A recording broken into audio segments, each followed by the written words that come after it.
Hello, everyone. Good morning, afternoon, and evening, assuming people are coming from across a range of time zones.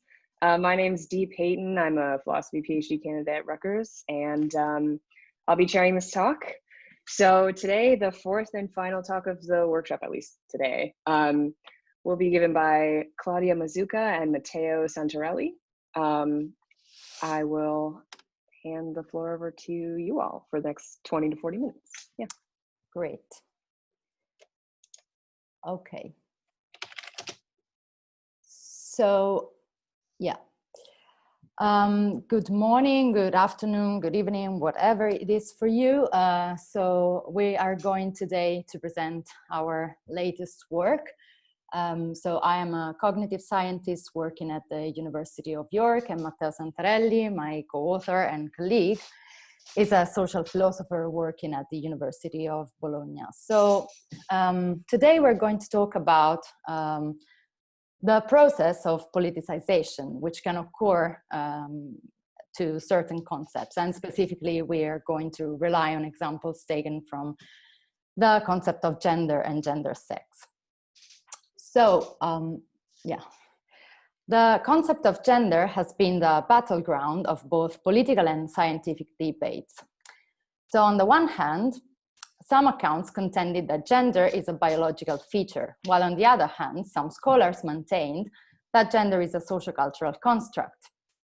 And the conflation of supposedly biological sexual differences into social interpretation of gender has been the basis over the history for the oppression of specific social actors, such as women, and the query for physical differences explaining behavioral and psychological differences has all but disappeared, as testified by the growing behavioral and psychological and neuroscientific studies investigating, for instance, differences in brain organization.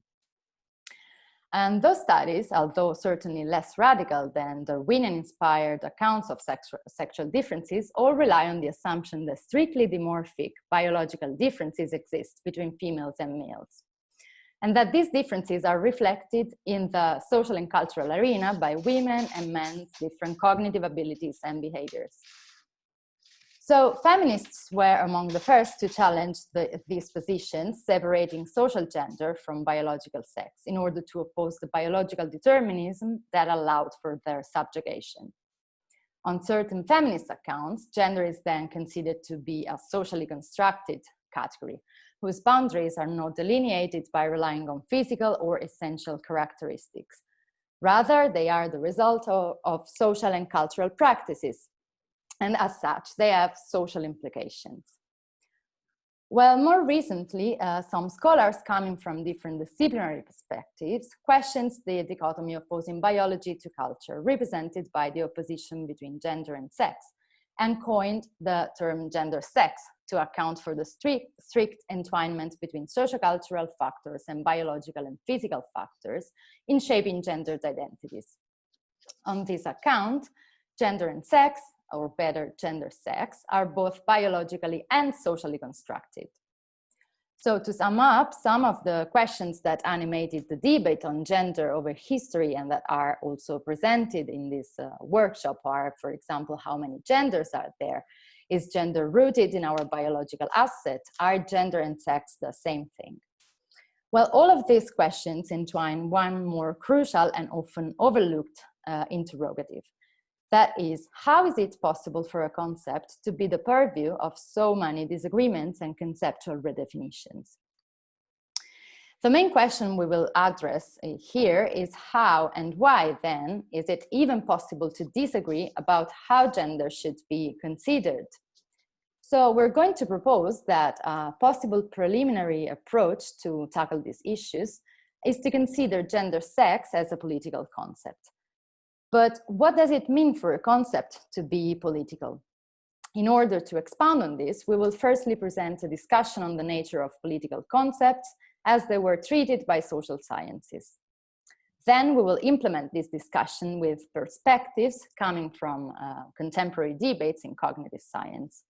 So we will try to show how no concept is political in itself, but how some concepts can be politicized by means of processes tightly related to the broad notion of abstraction. And these processes we're going to propose rely on two qualities that we will call vagueness and contestability. And I will leave right now the room to Matteo. You can go on if you wish. Yeah, no, I don't want to present your part. Okay. So thank you, Claudia, and thank you, Jana, for organizing everything. It's really good, and I've been really influenced by the previous presentation. So I would like to rewrite completing my part, but I cannot do that. I will try to mention the similarities that I saw between our perspective and the other papers. So what does it mean that a content is political and or politicized? We think that there are three strategies to ascertain what does politicize a concept mean. The first strategy consists in understanding politicization in terms of partisanship and polarization. So in this perspective, to politicize a concept means to use it as a political weapon against your political enemy. So in this sense, politicization has negative epistemic outcomes. It is an anti-scientific attitude. So an example is this article recently published by the New York Times, How Could Human Nature Have Become This Politicized? And the idea is that COVID-19 has been often politicized in order to attack your enemy. This strategy has a problem because this strategy overlooks the fact that sometimes politicization can have positive epistemic aspect. It means it can help to improve our knowledge of reality. For instance, in the 80s and in the 90s, gay activism challenged many false presuppositions about AIDS shared not only by politicians, but also by many scientists at the time. So this a negative understanding of politicization as anti-scientific partisanship in itself cannot be generalized. So let's try to adopt a second strategy, a more neutral one. And this strategy, a concept is political if it fits a pre-given definition of what the political is, generally speaking. So a very influent example is Carl Schmitt's definition of the political as reducible to the existential distinction between friend and enemy. Therefore, Schmitt, for instance, was skeptical about the political role of values because he thought that values are apolitical because they refer to allegedly shared definition of what is good, while the authentic political dimension is about the distinction friend against enemy. This second strategy has a problem as well, because if we start from a fixed and rigid pre-given definition of the political, then we risk overlooking the emergence of new meanings of what is political. We risk to not being able to account for what Connolly has called the pluralization of the political. So now we can go to our next third strategy, an alternative that we would like to endorse. And this alternative consists in going the other way around. That is, starting from a specific definition of something as political, and then see if we can extrapolate from this different definition some general features of political content. So let's see what happens in specific cases to a concept when it is politicized or when it is depoliticized, and then let's see if this politicized concept have shared features. So the first instance is the cover of a feminist journal in Italy in the 70s, and this cover says the personal dimension is political dimension. So this means that here politicization means making political something that before was understood as a or pre-political, the personal dimension. The second example is an example of depoliticization. Here, this advertising say, it is not about politics, it is about Rome. He is a candidate as a major for Rome, and here he's trying to, so to speak, depoliticizing a political event like election, in order to say these elections are not about politics, they are about commonsensical problems that we should tackle and solve all together. So in order to do this, in order to analyze what happens to a concept when it is politicized, we think that it's useful to retrieve conceptual resources from history of concept, because we think that history of concept provides a privileged insight into the ways in which concepts diachronically change in time. We think that the relevant author here is a German philosopher and historian Reinhard Koselleck. From his analysis, we can extrapolate 4 features of politicized concept. The first feature is what we call partial indetermination. Once a concept is politicized, it becomes less determined, and its determination is more open to the active political contribution of social actors. His most famous example is the example of revolution. Revolution before was a concept that designated the concrete physical movements of planet, but then in the political jargon, it became a concept whose content contains expectation about the future, and therefore its content is open to future determination by social and political actors. The second feature is generality. Political concepts, according to Koselleck, are general in the sense that they must glue together a plurality of events, subjects, and practices. If a concept regards only an extremely limited set of persons, then it is not normally understood as political. His example is the German word Bürger. In the early modern, this word had a specific juridical jargon, but then gradually it assumed an extremely general meaning that turned out to be what in English we call citizen. So the process of politicization often is a process of generalization. The third issue is what he calls ambiguity. Ambiguity is a kind of corollary of first and second features. Being general and partially indeterminate, political concepts are ambiguous. They do not have a fixed meaning. Koselleck's example is the example of humanity. Even if you try to disambiguate the concept of humanity, or to, for instance, by reducing to genetic inheritance, you will always have cases in which people disagree about what is human and what is not. For instance, cases in which we have people having different genetic inheritance but being rightly considered as person, or the case in which we say it is inhuman for a human being to work 12 hours a day. The first feature is conflict. And conflict is strictly tied to the first three features. Because if the meaning of political concept is open, then this meaning will be the subject of conflicts, negotiation, and disagreement. And if people totally stop disagreeing about a subject or a concept, it is very hard to consider this concept as a politicized concept. For instance, in many countries, killing people for fun, it does not prompt a political discussion because everyone agrees that it is bad and it should never happen, and so it cannot be justified.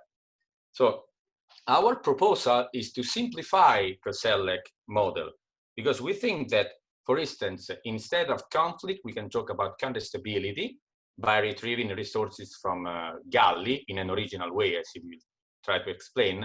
And then instead of talking about partial indetermination and generality and ambiguity, we can talk about vagueness. So let's start from contestability. Maddie already said much about contestability in the previous intervention, and we agree with her excellent reconstruction of Gallie's thought, but we disagree with Gallie because, as we said before in the previous discussion, we do not think that there are essentially contested concepts, but there are something more tendentially contestable contexts in a given culture, okay? So we would like to add to Gallie's idea of contestability two things that we think they are important. We believe that there are two layers of contestability. The first layer is about contesting the meaning of the concept.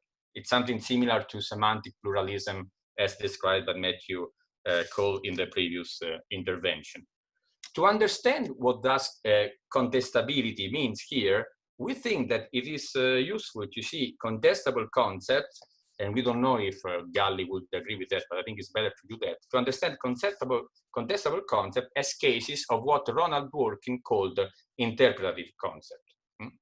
Dworkin introduces the category of interpretive concept as an alternative to criterial concept and natural kinds concept. Because on the one hand, people share criterial concept and natural kind concept only if they would accept a decisive test, a kind of decision procedure for finally deciding where to apply the concept. So here, differently from essentially contested concept, we don't have endless dispute. For instance, me and my colleague Claudia, we might disagree that the woman that we saw yesterday in Berlin was Angela Merkel. We may disagree, but we accept a decisive test that proves who is right, me or Claudia. For instance, if we go closer to the Bundestag and if we see closer this woman, and if she's blonde, she has blue eyes, she's with a lot of cops around, that maybe she's Angela Merkel. So we disagree, but we agree that there is a decisive test which decides who is right and who is wrong. On the other hand, interpretive concepts are characterized, according to Dworkin, by a peculiar coexistence of disagreement and basic agreement on the employment of the same concept.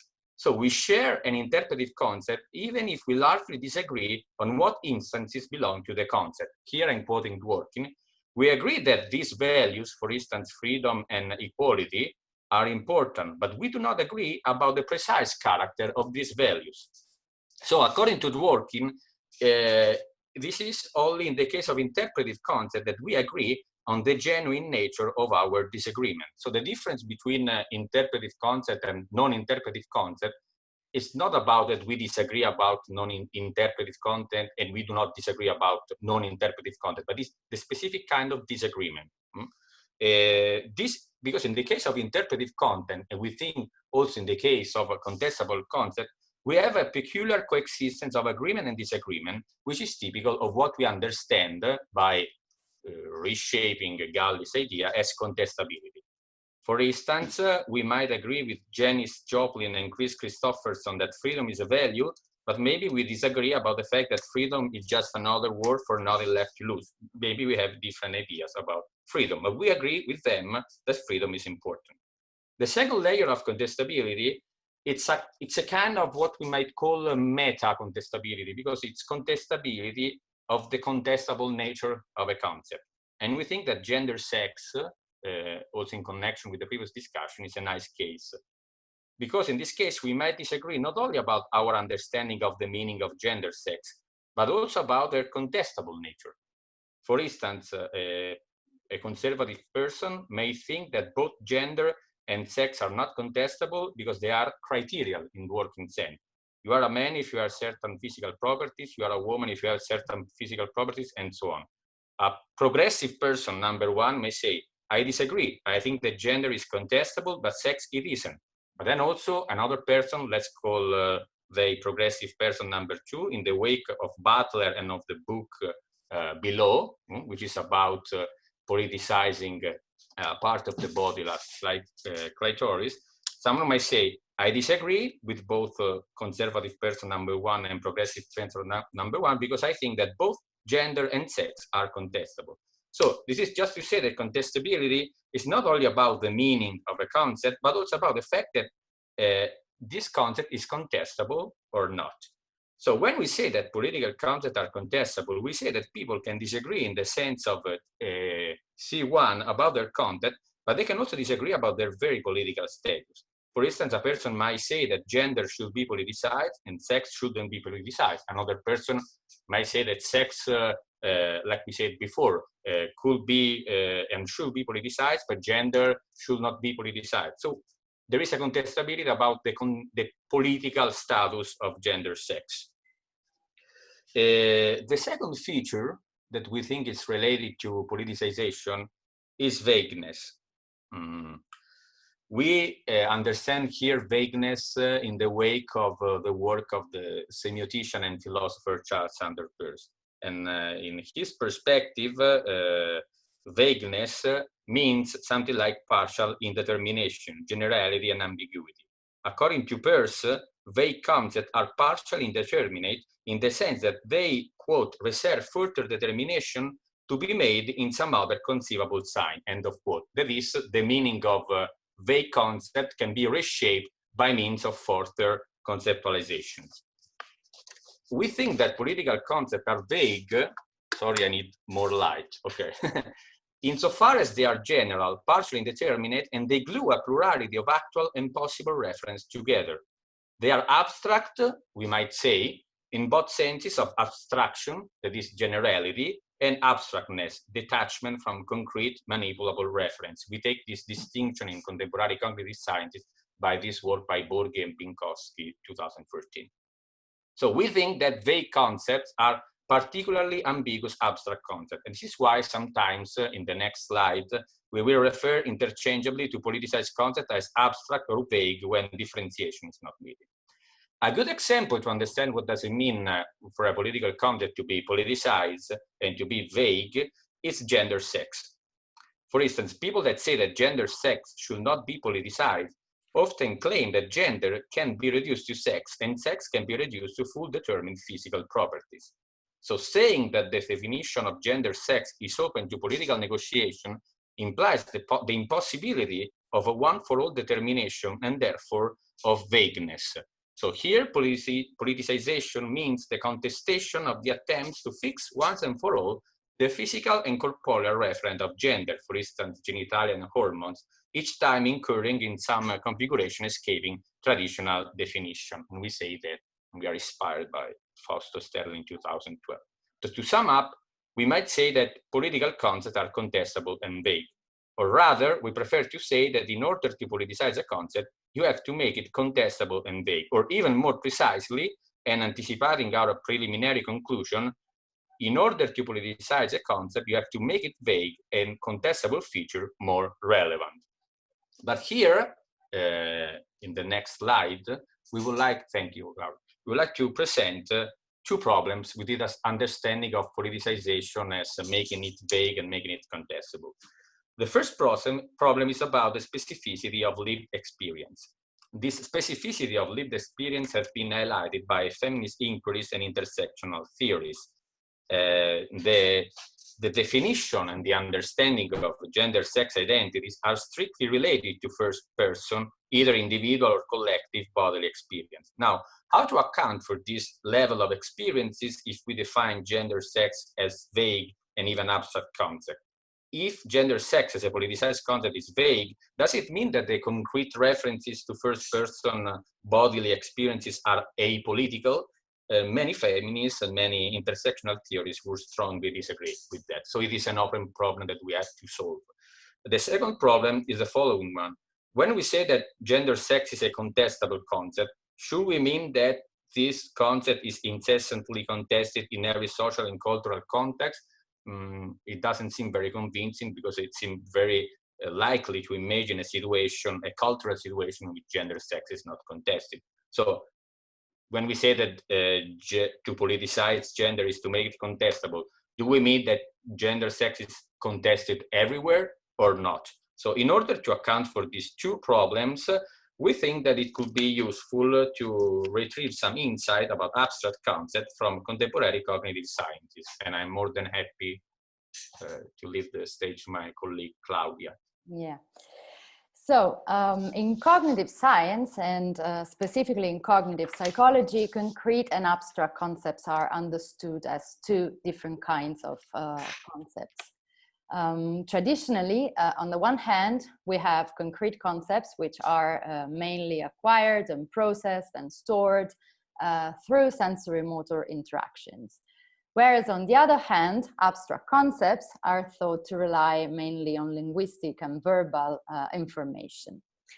So this kind of classification has been put forward even by theories of embodied and grounded cognition, which emerged in the early 90s, and strongly rely on the notion of simulation. So according to this theory, each time we interact with a concept, specifically with a concrete concept, the neural patterns related to the interactions with the referent of the concept would be automatically activated in our brains. So that, for example, when we think or even read the word chair, the neural areas related and connected with the act of, for example, sitting on a chair or with the sensation of comfort that we might feel when we sit on a chair would be automatically reactivated. So, of course, this is not the case with abstract concepts for two main reasons. Think, for example, of how can we acquire abstract concepts, which are defined as lacking of a clearly bounded and perceivable referent. So if we need to explain to someone what is harmony, we might need to employ verbal information, of course. We cannot just point to something like in the case of a chair. So this is why in cognitive science, abstract concepts are thought to be encoded in our cognitive system, mainly in a verbal manner, so to say. And moreover, abstract concepts cover more instantiations, so to say, of reference. So here we have an example of the concept harmony, and we might understand it as a metaphorical concept, you know, with these stones, or for example, as a more abstract kind of thing, like in the Kandinsky's painting, but also as a musical kind of concept.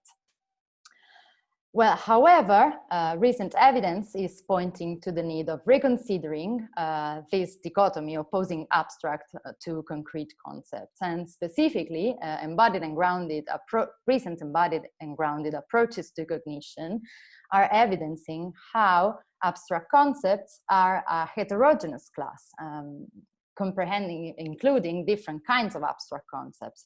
So, for example, think of numbers or emotions or philosophical concepts. They're all very different kinds of concepts, and yet they pertain, so to say, to the category of abstract concepts. So these kinds of concepts are very different, as we were saying, among each other. And what is important to stress in this context is that even abstract concepts are, according to these new embodied and grounded approaches, grounded into our sensory motor and perceptual and action systems. So numbers are the most famous example, because there are many studies demonstrating that while processing numerical concepts, we reenact somehow our neural areas related to the act of finger counting are reenacted. And this has to do, of course, with the modality of acquisition of numerical concepts, which is widely relies on action systems, such as the one involving hand movements. Whereas this is not the case for philosophical concepts. So, for example, think of the concept of maieutic in Socratic discussions. Of course, in order to explain to someone what maieutic is, we need to employ our verbal system to a wider extent than, of course, what we are going to do when talking about numbers. So the main take-home message from these latest accounts is that abstract concepts are also grounded in perception and action systems, and that they cover somehow a multidimensional space, a multidimensional semantic space, sometimes overlapping with the one of concrete concepts. And even more importantly, sometimes it is more likely that the same kind of concept might activate a certain kind of information, such as sensory motor information, whereas in some other contexts and in some other tasks, for some other purposes, they might need to employ more verbal information. So think about numbers again. So one thing is if we have to count, say 1, 2, 3, 4, and then we might reenact the act of finger counting. Whereas this is not the case if we're going to try to calculate a logarithm. Well, in that case, we're going to use and try to retrieve some more abstract form of knowledge that we may have stored in our verbal or memory system before in order to solve this kind of calculation. And so not only abstract concepts are grounded into our perceptual and bodily states as concrete concepts, according to these kinds of account, but being perceived as abstract or concrete is also a manner of contextual factors. For example, comparing Jahai speakers, a hunter-gatherer community in the Malaysian peninsula, and Dutch speakers on an odor naming task, where participants were required to recognize some odors and then to describe or name them, Majid and collaborators found that while Dutch speakers consistently referred to odor sources to describe odors in line with the majority of Western populations, Jahai employed a much more abstract and refined language. So here you can see in green in the pie charts, this is the percentage of abstract language employed, and whereas in the Dutch case, the orange part is the percentage of source-based verbal information that they provided. So for example, they say, this smells like banana, this smells like coffee, and so on. So how can we explain the individual and cultural variability of abstract and concrete concepts in this framework? So the notion of situated conceptualization, as proposed by Barsalou in 2016, can be useful here.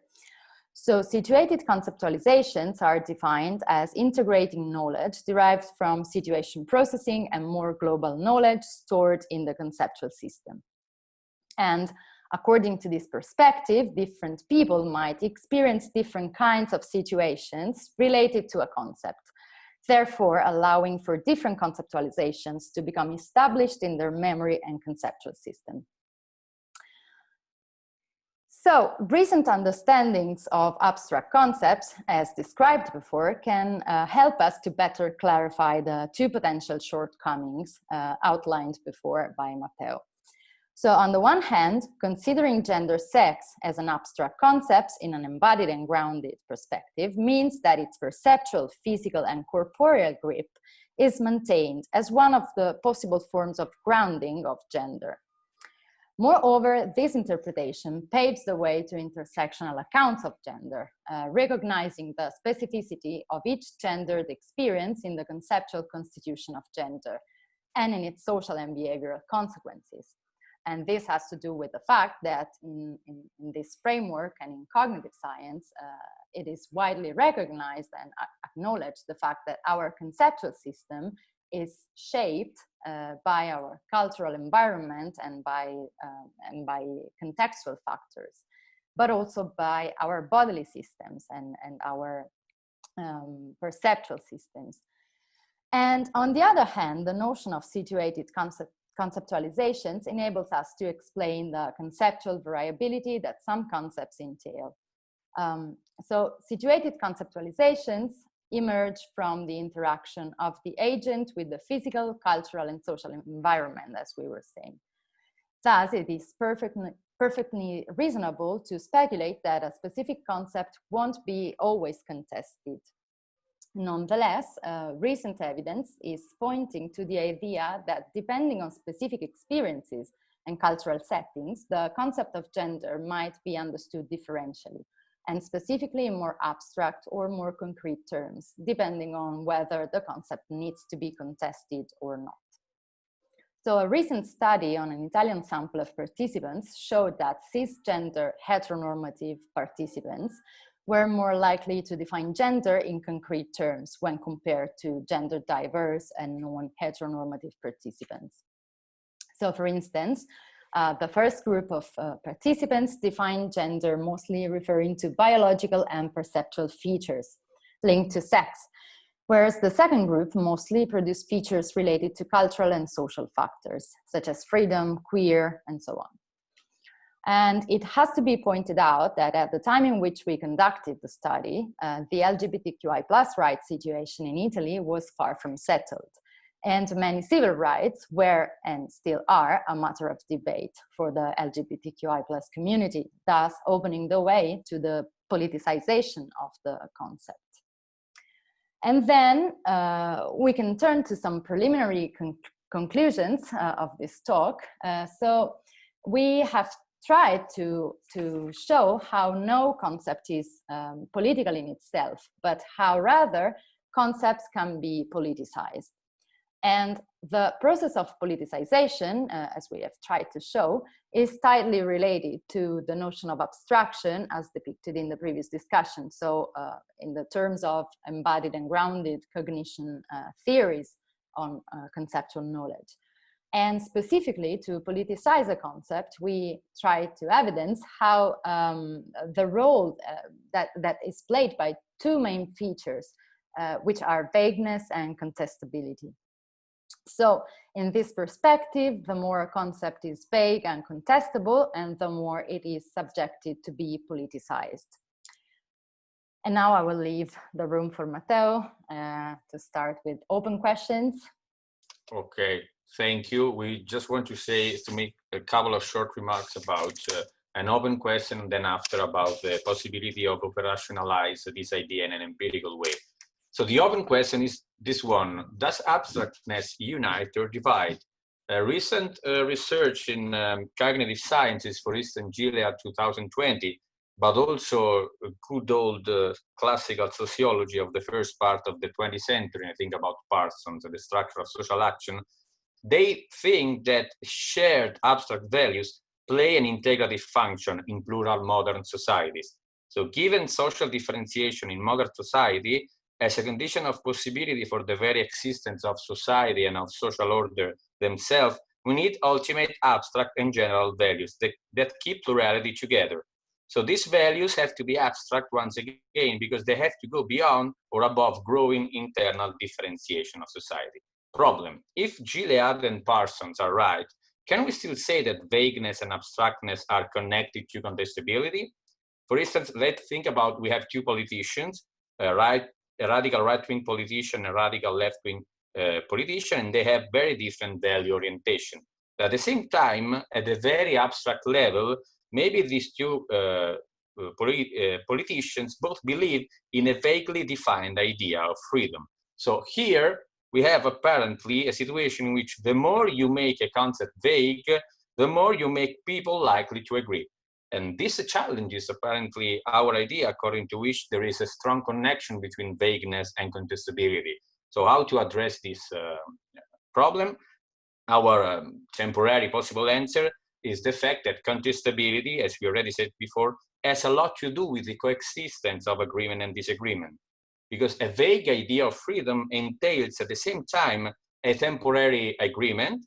For instance, we both believe that freedom is important, but at the same time, it entails strong potential disagreements on the meaning of freedom, the cases in which this concept applies, and its relation with other political concepts, for instance, equality. This situation is similar to the situation depicted by Sunstein in legal theory, when he talks about incompletely theorized agreement.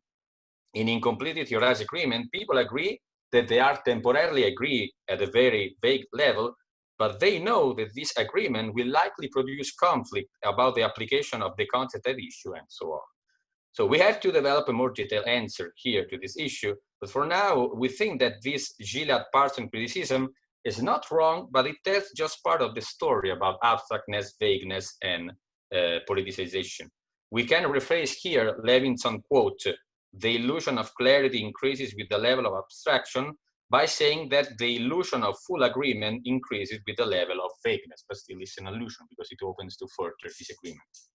And now we have changed once again the floor. Yeah, that's the last time. Sorry. Yeah. Sorry, I don't want to interrupt. You have about 3.5 minutes left. All right, I'm done. I will spend 3 minutes. Thanks. So yeah, the second open question is maybe it's not that of interest for maybe some of you, but it's a question which often come up, so to say, in cognitive science arena. So it's related to how to operationalize this kind of insights, which seem a bit philosophical, so to say. So we thought that we could gain some insights from semantic models, such as the GLOVE, which has been developed by Pennington, Sauter, and Manning in 2014, and combine them with psycholinguistics databases. Because, so diachronic studies proving this relationship between abstraction and politicization are to date still missing, of course. But it would have been interesting to know whether some concepts previously conceived as more concrete somehow, and then subsequently becoming more abstract, are also those concepts that have been politicized, right?